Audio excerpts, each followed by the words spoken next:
Hello everyone and welcome back. In this video we are going to solve practice problems 2.12 and 2.13 which focus on two very important concepts in circuit analysis, the voltage division rule and the current division rule. Let's quickly review these rules together. The voltage division rule is used when resistors are in series. It helps us to find the voltage across each resistor. The voltage divides in proportion to the resistance values. On the other hand, the current division rule is used when resistors are in parallel. It helps us find the current through each branch. The current is split based on the resistance. More current goes through the path with the less resistance. These rules are shortcuts that save time and help simplify your analysis. Let's see how they work in the real problems. Problems 2.12. It says that find in this circuit V1 and V2, I1 and I2, and power dissipated in 12 ohm resistor and power dissipated in 40 ohm resistor. So,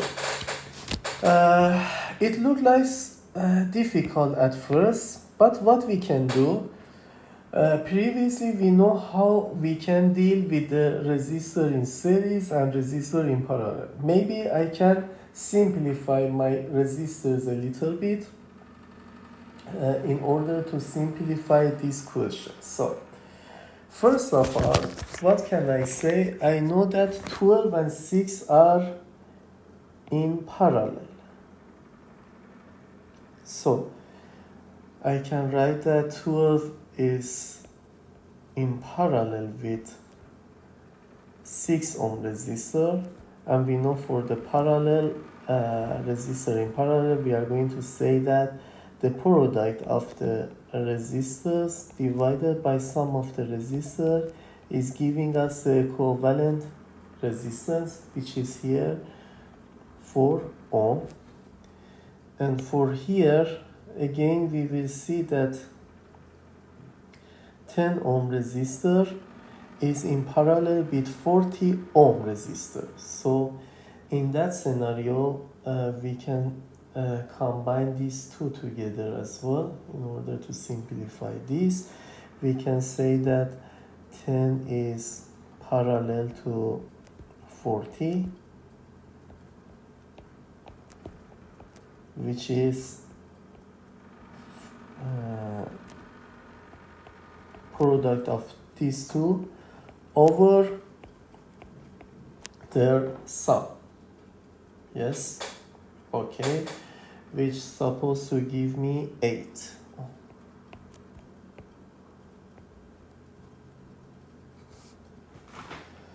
Okay, I can redraw my circuit with the one that I have. The simplified version of my circuit is as follows: plus minus 30 volt. Here, rather than 6 and 12, which was in parallel, I will have 4 ohm resistor, and rather than 10 ohm and 40 ohm, I will have 8 ohm resistors. Okay, now what we can find over here? So here we can find V1, and here we can find easily V2. What is V1?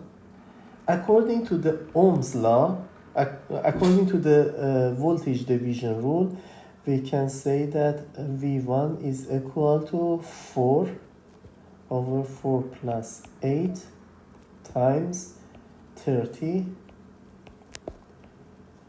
which gives us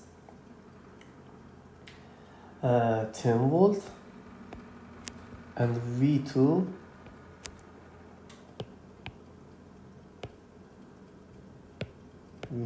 is going to be 8, 4 plus 8 times 30, is give us 20 volt. So it is clear that if the voltage over this node,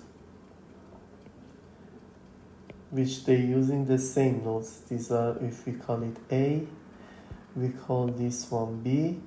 So both of them using the same voltages, therefore V2 is regarded as 20 volt and V1 is going to be regarded as 10 volt.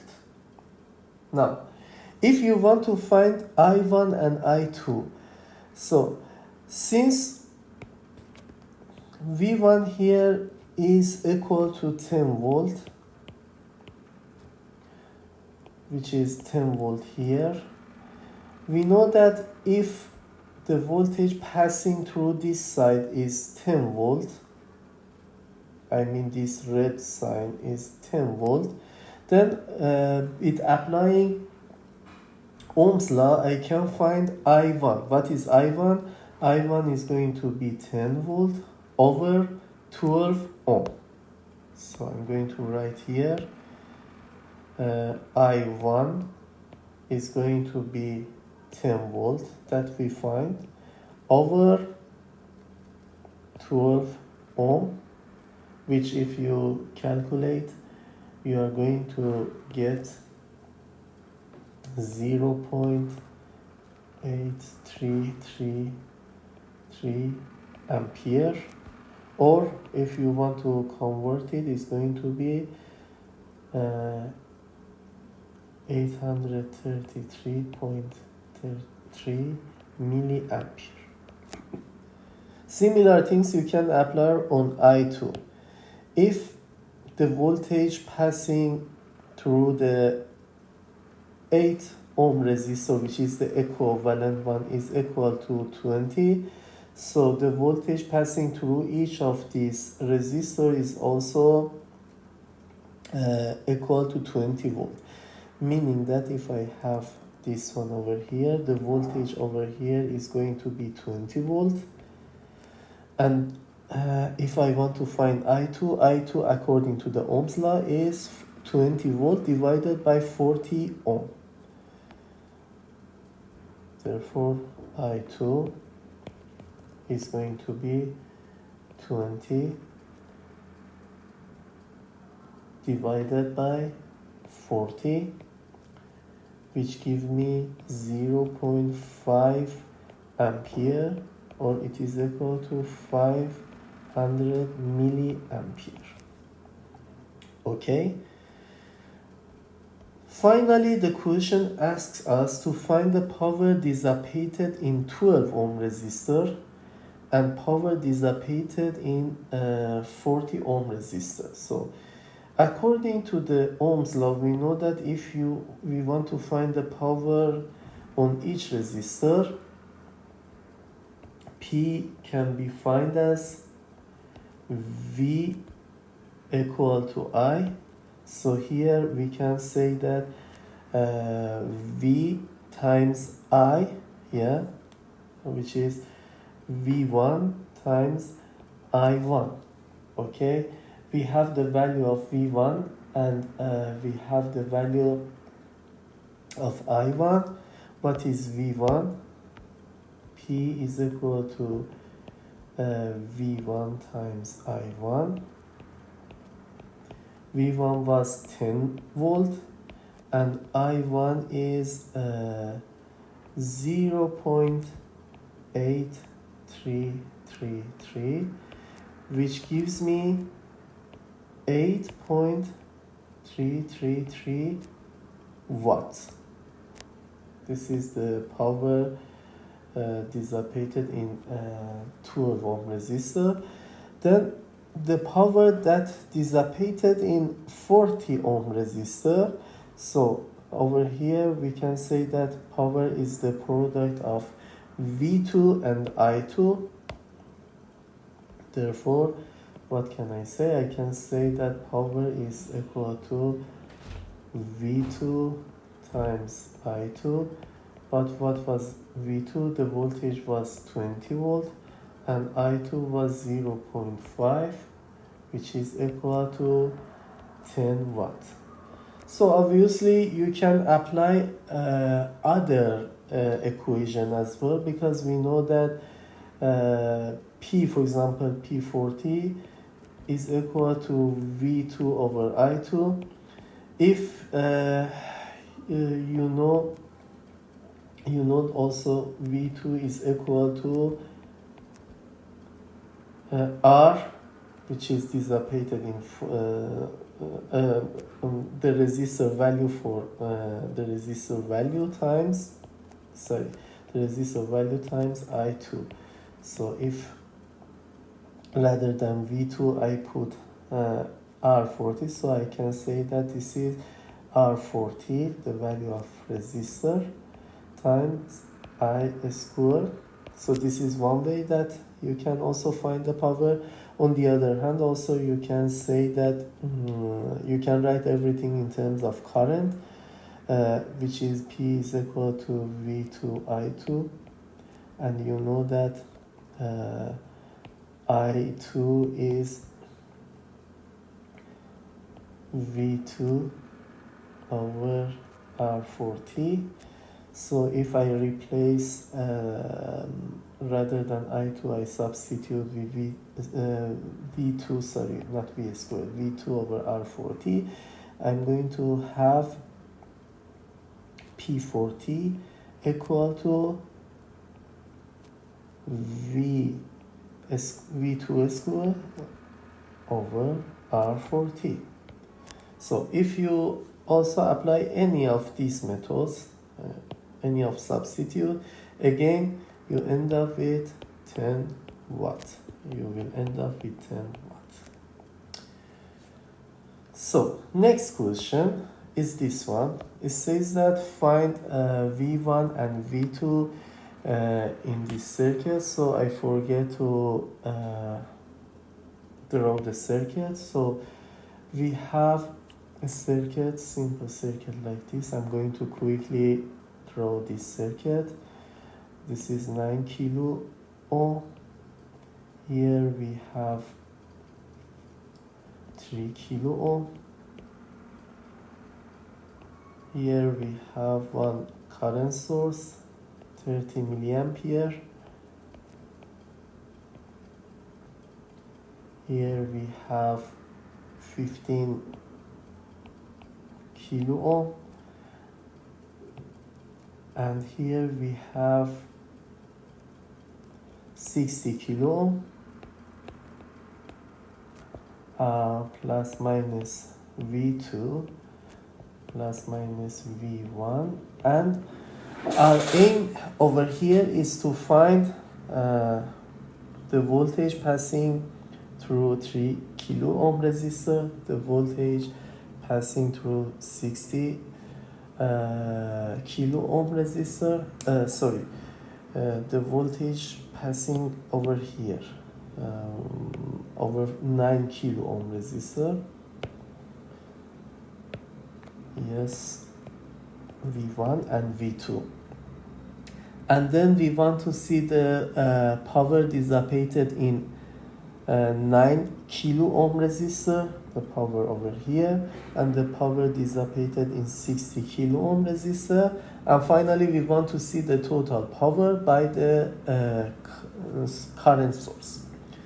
In order to solve this problem, again, we can simplify this circuit. So knowing that these two are in series and these two are in parallel, we can simplify the circuit and redraw the circuit. So if I simplify the circuit, 3 and 9 produce 12 kilo ohm resistor. Then this is connected to 30 milliampere, and this is also connected to two resistor which is in parallel, and we know that how to find the resistor in parallel, the product of the resistors over the sum of the resistors, which will give me 12 kilo ohm.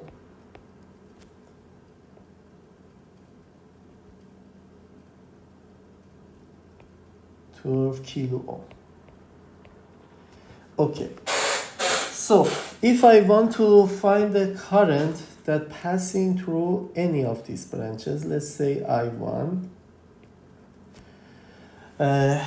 I'm going to say that what is I1? I1, according to the current division rule, is the opposite resistor, 12, over the total resistors, which is 12 plus 12 times current source, 30 milliampere, which will give me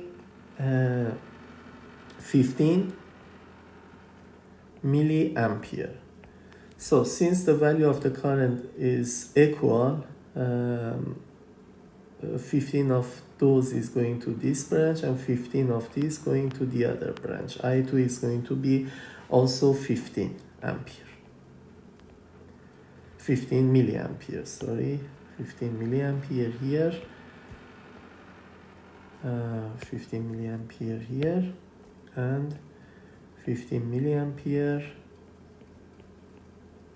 here. So if the current on this branch is as follows, so the same current 15 is going to this side, 15 milliampere. Therefore, according to the Ohm's law, what is V1? V1 can be defined as 15 milliampere times 9 kilo ohm. V1 is going to be 15 milliampere times 9 kilo ohm, which if we calculate this value is giving me 135 volt. And if we want to find V2, which is the voltage passing through here, what we can say, so we know that 15 ampere is going to the right side of this one, so therefore I have 15 milliampere here. Again, since I'm interested to find the current, let's say Ix, okay, since I'm interested to find Ix, I can again apply the current division rule, because you can look at this circle like this. This has the current source of 15 milliampere, which goes through two resistors with 15 kilo ohm and with 60 kilo ohm. Then according to the current division rule, if I'm interested to find Ix, I can say that Ix is equal to the opposite resistor over the total resistor times the source current, which going to give me 3 milliampere. So, and if I have 3 milliampere, then what is my V2? My V2 is going to be 3 milliampere times 60 kilo ohm. 3 milli times 60 kilo ohm, which necessarily is equal to 180 volt. Okay, now this is for V1 and V2. The next step, we find V1 and V2. Next step is to find the power dissipated in 9 ohm resistor. So in 9 ohm resistor, we can say that power in 9 ohm resistor is equal to V1 that we find times I1, that again we find it. So what was V1? V1 was we find it somewhere 135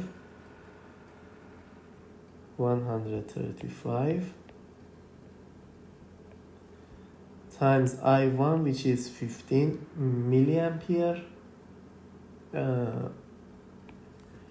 which gives me equal to 2025 milliwatt, or equal to 2.025 watt, and power dissipated in the other one, 60 ohm resistor, is equal to, we saw that it is V2 times Ix.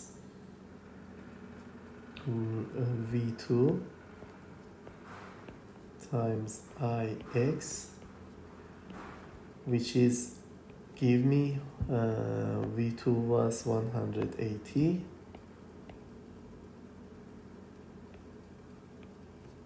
and Ix was 3 milliampere, and this is going to give me 540 milliwatt.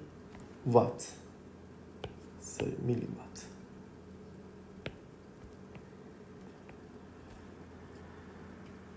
And so we find the power dissipated in this and that.